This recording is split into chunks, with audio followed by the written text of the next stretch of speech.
No começo do século passado, surgiram relatos de uma pálida e fantasmagórica luz azul que era vista perto de fontes de radiação. No final da década de 1920, alguns cientistas começaram a perceber que objetos transparentes, como o ar, a água ou o vidro, ao redor de fontes de radiação podiam emitir essa luz.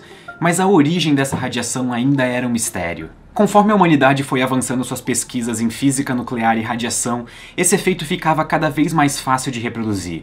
Atualmente, se você visitar qualquer reator nuclear no mundo ou ver vídeos na internet, enquanto o reator estiver ligado, você consegue ver a água ao redor brilhando nessa magnífica luz azul.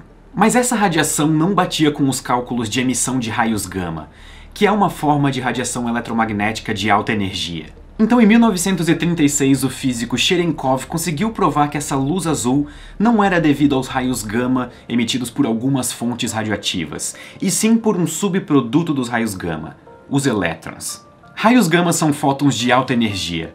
Quando um desses fótons passa perto demais de um núcleo atômico, a sua energia pode ser convertida em um par, contendo uma partícula e a sua correspondente antipartícula.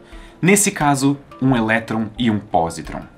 Esses elétrons têm altíssima energia e se movem extremamente rápido pelo espaço. E é a interação dessa carga negativa do elétron se movimentando rapidamente pelo meio material que causa a emissão de luz. Mas o quão rápido esse elétron precisa ir? A condição para que a radiação de Cherenkov ocorra e essa luz azul seja emitida é que o elétron precisa estar se movendo mais rápido do que a velocidade da luz. Isso pode parecer meio errado em um primeiro momento, mas existe um detalhe aqui. De acordo com o nosso entendimento atual do universo, a luz é a coisa mais rápida que existe no vácuo. A velocidade da luz no vácuo é de aproximadamente 300 mil km por segundo. Isso é absurdamente rápido. Em um segundo, a luz pode dar 7,5 voltas na Terra. Mas isso é no vácuo, na ausência absoluta de matéria. Sem ar, sem atmosfera, sem poeira espacial, absolutamente nada. Só que quando colocamos matéria no caminho da luz, isso é, fazemos ela percorrer um meio material, a sua velocidade diminui. Pense nisso como um carro se movendo sozinho em uma rodovia. Não existem obstáculos, a única coisa que limita a sua velocidade é o seu motor. Mas quando você coloca vários carros nessa rodovia, você precisa diminuir a sua velocidade, mesmo que você ainda possa ir mais rápido por causa do seu motor. Novamente, nada pode se mover mais rápido do que a luz no vácuo, mas isso não impede que alguma coisa possa se mover mais rápido do que a luz em um meio material. Por exemplo, no diamante, a velocidade da luz é menos da metade da velocidade da luz no vácuo, atingindo apenas 115 mil km por segundo, em comparação aos 300 mil km por segundo no vácuo. Na relatividade de Einstein não existe nenhuma restrição quanto a objetos se moverem mais rápido do que a luz dentro da matéria. Na prática, isso significa que os nossos elétrons podem sim se mover mais rápido do que a velocidade da luz, desde que eles estejam no ar, na água ou no vidro, por exemplo. E ao atingir essas velocidades, a interação deles com a matéria emite essa radiação de Cherenkov. Para entender como esse fenômeno ocorre, antes nós precisamos lembrar de alguns detalhes sobre a estrutura da matéria. A matéria é formada por átomos, que por sua vez são compostos de um núcleo com nêutrons, que são as partículas que não possuem carga elétrica, e também os prótons, partículas que possuem carga elétrica positiva, ou seja, o núcleo tem carga total positiva. Ao redor do núcleo se encontram os elétrons, que orbitam o núcleo e possuem carga negativa, ou seja, na nossa descrição simples, é suficiente pensar no átomo como um núcleo de carga positiva com uma nuvem de cargas negativas ao redor. Normalmente as cargas do átomo estão distribuídas de forma uniforme, e elas também estão em perfeito equilíbrio. As cargas estarem em equilíbrio significa que para cada carga positiva existe uma carga negativa, e o resultado final é que o átomo como um todo é neutro. Agora imagine colocar no lado desse átomo uma carga negativa, tipo um elétron. Nós sabemos que cargas do mesmo tipo se repelem, então o campo elétrico produzido pela carga desse elétron vai repelir os elétrons que estão no átomo, causando uma pequena separação das cargas negativas e positivas dentro do átomo, que vai passar a ter pontos onde sua carga é negativa e outros pontos onde a sua carga é positiva. Esse fenômeno de separar as cargas é conhecido como polarização, porque de certa forma separa o átomo em dois polos de cargas diferentes, parecidos com um ímã. Outra coisa importante é que o campo elétrico se propaga com a velocidade da luz no meio, e isso já vai ficar mais claro. Suponha que o elétron livre comece a se afastar do átomo. O átomo não vai sentir uma mudança instantânea do campo elétrico.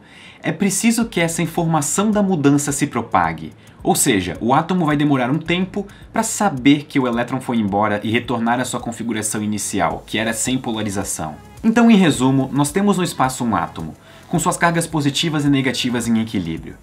Um elétron passa por perto se movendo, e dado o tempo da informação de que esse elétron passou se movendo se propagar, o átomo é polarizado, ou seja, suas cargas são separadas. O elétron segue o caminho dele se afastando, e dado o tempo da informação do elétron ter ido embora chegar ao átomo, o átomo volta ao normal. Ou seja, em um primeiro cenário, vamos imaginar um elétron passando próximo de um átomo com uma certa velocidade. Se essa velocidade for muito menor do que a velocidade da luz, esse tempo para a informação do campo elétrico se propagar é praticamente desprezível. E como resultado, os átomos se polarizam junto com o movimento do elétron. Mas se o elétron for mais rápido do que a luz naquele meio, o elétron atravessa o espaço rapidamente, e só depois de um tempo que todo o campo elétrico que o elétron gerou chega no átomo, gerando uma mudança rápida na polarização do átomo. Agora vamos fazer isso dentro de um meio material, cheio de átomos, e vamos supor primeiro que um elétron se movendo lentamente passe por lá. Como o elétron está lento, o tempo que ele demora para mudar de lugar é muito maior do que o tempo que a informação de que ele está lá demora para chegar nos átomos, porque essa informação se propaga na velocidade da luz. Dessa forma, os átomos são polarizados de maneira circular ao redor do elétron. Nessa situação, o campo elétrico gerado é nulo, então tudo continua igual. Mas esse cenário muda completamente quando o elétron se move mais rápido do que a velocidade da luz no meio. Agora a posição do elétron muda mais rápido do que a informação dessa mudança pode chegar nos átomos. Isso faz com que a polarização ocorra de forma atrasada. No momento em que o átomo se dá conta de que um elétron mais rápido do que a luz passou por ali, o elétron já foi embora. Isso causa uma mudança abrupta no equilíbrio de carga dos átomos e do meio material como consequência. Essa polarização não é mais circular e uniforme ao redor da posição do elétron. Quando o elétron já foi embora, os átomos vão voltar para os seus estados de equilíbrio, onde, lembrem-se, não pode haver campo elétrico. Mas para isso acontecer, o campo elétrico vai sumir. E isso é uma variação do campo eletromagnético. E sabe o que mais é uma variação do campo eletromagnético? Luz. Como resultado dessa mudança abrupta do campo eletromagnético, os átomos emitem radiação na forma de luz, para voltar para o seu estado original, que nós vemos como uma coloração azulada. E essa é a radiação de Cherenkov. A radiação de Cherenkov tem aplicações físicas bem mais interessantes do que apenas fazer reatores nucleares brilharem. Uma das formas mais comuns de detectar partículas na física é através de tanques.